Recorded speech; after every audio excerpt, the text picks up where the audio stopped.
I didn't want to come, and I don't want to be here. I'm the son of an Atlanta City police officer. My cousin is an Atlanta City police officer, and my other cousin, East Point police officer. And I got a lot of love and respect for police officers, down to the original 8 police officers in Atlanta that even after becoming police had to dress in a YMCA because white officers didn't want to get dressed with niggers. And here we are 80 years later. I watched a white officer assassinate a black man. And I know that tore your heart out. And I know it's crippling. And I have nothing positive to say in this moment because I don't want to be here. But I'm responsible to be here because it wasn't just Dr. King and people dressed nicely who marched and protested to progress this city and so many other cities. It was people like my grandmother, people like my aunts and uncles who were members of SCLC and NAACP, and in particular, Reverend James Orange, Mrs. Alice Johnson, and Reverend Love, who we just lost last year. So I'm duty-bound to be here to simply say that it is your duty not to burn your own house down for anger with an enemy. It is your duty to fortify your own house so that you may be a house of refuge in times of organization. And now is the time to plot, plan, strategize, organize, and mobilize. It is time to beat up prosecutors you don't like at the voting booth. It is time to hold mayoral offices accountable, chiefs and deputy chiefs. Atlanta is not perfect, but we're a lot better than we ever were, and we're a lot better than cities are. I'm mad as hell. I woke up wanting to see the world burn down yesterday because I'm tired of seeing black men die. He casually put his knee on a human being's neck for 9 minutes as he died like a zebra in the clutch of a lion's jaw. And we watch it like murder porn over and over again. So that's why children are burning to the ground. They don't know what else to do. And it is the responsibility of us to make this better right now. We don't want to see one officer charged. We want to see 4 officers prosecuted and sentenced. We don't want to see targets burning. We want to see the system that sets up for systemic racism burnt to the ground. And as I sit here in Georgia, home of Stevens, Georgia, former vice president of the Confederacy, white man said that law, fundamental law, stated that whites were naturally the superior race, and the Confederacy was built on a cornerstone. It's called a cornerstone speech. Look it up. The cornerstone speech that blacks would always be subordinate. That officer believed that speech because he killed that man like an animal.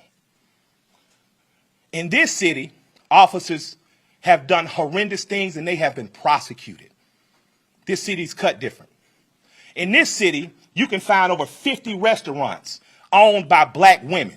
I didn't say minority, and I didn't say women of color. So after you burn down your own home, what do you have left but char and ash? CNN? Ted did a great thing. I love CNN, I love Cartoon Network, but I'd like to say to CNN right now, karma's a mother. Stop feeding fear and anger every day. Stop making people feel so fearful. Give them hope. I'm glad they only took down a sign and defaced a building and they're not killing human beings like that policeman did. I'm glad that they only destroyed some brick and mortar and they didn't rip a father from a son. They didn't rip a son from a mother like the policeman did. When a man yells for his mother in duress and pain and she's dead, he is essentially yelling, please, God, don't let it happen to me. And we watch that. So my question for us on the other side of this camera is after it burns, Will we be left with charred, or will we rise like a phoenix out of the ashes that Atlanta has always done? Will we use this as a moment to say that we will not do what other cities have done, and in fact, we will get better than we've been? We got good enough to destroy cash bonds. You don't have to worry about going to jail for something petty. We got smart enough to decriminalize marijuana. How smart are we going to be in the next 15 or 20 years to keep us ahead of this curve? So that much like when South Africa suffered apartheid, you had Andy and other politicians that could make sure that Atlanta said, Coca-Cola, we love you, but if you don't pull out of South Africa, we're going to leave. We're not going to drink Coca-Cola anymore. Coca-Cola jumped on their side and apartheid ended. So we have an opportunity now. Because I'm mad, I don't have any good advice. But what I can tell you is that if you sit in your homes tonight, instead of burning your home to the ground, you will have time to properly plot, plan, strategize, and organize and mobilize in an effective way. And two of the most effective ways is first taking your butt to the computer and making sure you fill out your census so that people know who you are and where you are. The next thing is making sure you exercise your political bully power and going to local elections and beating up the politicians that you don't like. You got a prosecutor sent your partner to jail and you know it was bullshit. Put a new prosecutor in there. Now's your election to do it. You want a different senator that's more progressive, that promotes marijuana through. Now is the time to do that. But it is not time to burn down your own home. I love and I respect you. I hate I don't have more to say. I hate I can't fix it in a snap. I hate Atlanta's not perfect for as good as we are. But we have to be better than this moment. We have to be better than burning down our own homes. Because if we lose Atlanta, what else we got? We lose an ability to plot, to plan, to strategize, to organize, and to properly mobilize. I want you to go home. I want you to talk to 10 of your friends. I want you guys to come up with real solutions. I would like for the Atlanta City Police Department to bring back the Community Review Board, one that Alice Johnson was formerly under Chief Turner. We need a review board here because we need to get ahead of it before an officer does some stupid shit. We need to get ahead of it. That's my recommendation to my mayor and my chief. Let's get a review board. Let's get ahead of it, and let's give them power.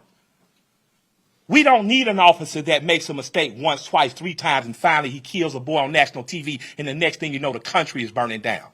We don't need a dumbass president repeating what segregation has said. You start looting, we start shooting. But the problem is some officers black and some people going to shoot back. And that's not good for our community either. I love and respect you all. I hope that we find a way out of it because I don't have the answers, but I do know we must plot, we must plan, we must strategize, organize, and mobilize. Thank you for allowing me some time to speak. I'd like to appreciate our chief for what she said on YouTube. I thought it was very bold to do. I'd like to appreciate our mayor for talking to us like a black mama and telling us to take our ass at home. And I'd like to thank my friend for convincing me to come here. And I'll defer to Joe Beasley now because he knows a hell of a lot more than we do. Thank y'all.